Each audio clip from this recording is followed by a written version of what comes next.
Assalamu alaikum.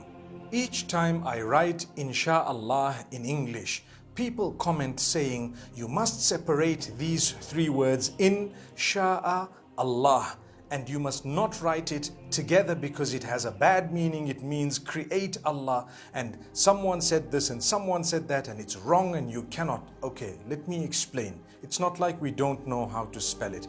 If you are writing Insha'Allah, which means if Allah wills, okay, in the Arabic language, if you're writing it in the Arabic language, the correct way of writing it is three separate words. In sha'a Allah. So in sha'a Allah. And when you're saying it, you say insha'Allah. Okay? So I'm writing it in the Arabic language. The correct way of writing it is three separate words. Insha'Allah in the Arabic language. In any other language, if I am saying if Allah wills in English, I should write IF space ALLAH space WILLS. That's if Allah wills. Those are three separate words. But if I am doing what is known as a transliteration, which means it's Arabic, but I'm just writing it in another language for people to read it, I can write it anyhow, completely, for as long as it is readable to the people, legible, they can see it, they can read it. If you look at, the Malay language, they write in Sia Allah, the S-Y-A. They pronounce the S-Y the way we pronounce S-H. So they can write it how they want, for as long as when people read it, they read it Insha'Allah. Because a transliteration means nothing. It is only making you read something. For example, I write Bismillahir Rahmanir Rahim. How should you write it? Come on. Don't get into such a silly argument.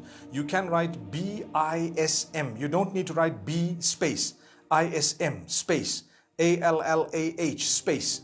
You just write B-I-S-M-I-L-L-A-H, Bismillah. It's okay. You don't need to separate it because it's just a translation. A transliteration. But if you are writing it in the Arabic language, you will need to write the Ba, Sin, Mim, space, Allah, space, Ar-Rahman, space, Ar-Rahim, because that's the Arabic and that's how it should be written, okay? So I hope we don't argue with each other. Whenever you see it in the English language, please write it how you wish, for as long as it's closest to what is readable, for as long as it's closest to what you can actually, pronounce in the correct way. Some people write I-N-S-Y-A-L-L-A-H because they speak Malay. That's fine. Others might say, why did you put a Y? Because that's how they pronounce it. I came across the name Khadija. In Turkish, some people spell it H-A-T-I-C-E. I would say Hatis for that. No, it's actually Khadija. In Turkish, that's the way they write it. So what? Subhanallah, let them write it that way. There is no one correct way of writing things. When people ask me, what's the best way to write this name I want to name my child? So I would give them what I think is the best, but that's not what the whole world thinks is the best. But in the Arabic language, there's only one way of doing it because it's an Arabic name or an Arabic word or an Arabic sentence. So now people say, well, if you write it all in one, then it has a meaning, create Allah. That's wrong. It doesn't have a meaning, create Allah. No, it doesn't. Because Insha'Allah means if Allah wills, Insha'Allah. We all say it together, Insha'Allah, Insha'Allah. But we know in the Arabic it's three separate words. If Allah wills, right. How do you say create Allah? Astaghfirullah. You would say Inshi. Inshi. Inshi is the amr. It is the instruction, right? The command. Inshi means to create. No one says Inshi Allah. They say Insha'Allah. That's what it is.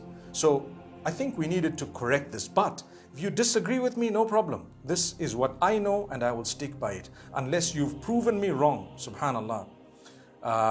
As far as I know, when it comes to sarf in the Arabic language, if you know a little bit of Arabic, it comes from ansha'a yunshi'u, and the amr is inshi. Thank you very much. It's not insha, okay? So may Allah make it easy for all of us. I think we should stop arguing about these things. And please, if you're writing it in Arabic, try and write it three separate words. And if you've written insha'a in one and Allah the next, although it's a mistake, but everyone knows what it means. Linguistically, it may be wrong, but it's not like kufr or something. Okay? Scholars have spoken about it to say if someone writes it this way, well, it's not kufr, and it's not something that's a serious blunder, a major sin or something. It's not even a minor sin. It's just not the best way or the most correct way of writing it from the rules of the Arabic language. But if you are writing it in another language, transliterating it from the Arabic, please write it however you feel it would be readable most accurately. May Allah make it easy. I spell it one word, I-N-S-H-A, and then a capital A-L-L-A-H, all in one. So inshallah, that's how I write it. And I know it means if Allah wills. May Allah bless you all. I hope we've nailed a little nail on that coffin. May Allah subhanahu wa ta'ala grant us ease. I remember yesterday saying we don't use coffins, we use kafan. So inshallah, I hope we've enshrouded this matter in a beautiful way. Assalamu alaikum wa rahmatullahi wa barakatuh.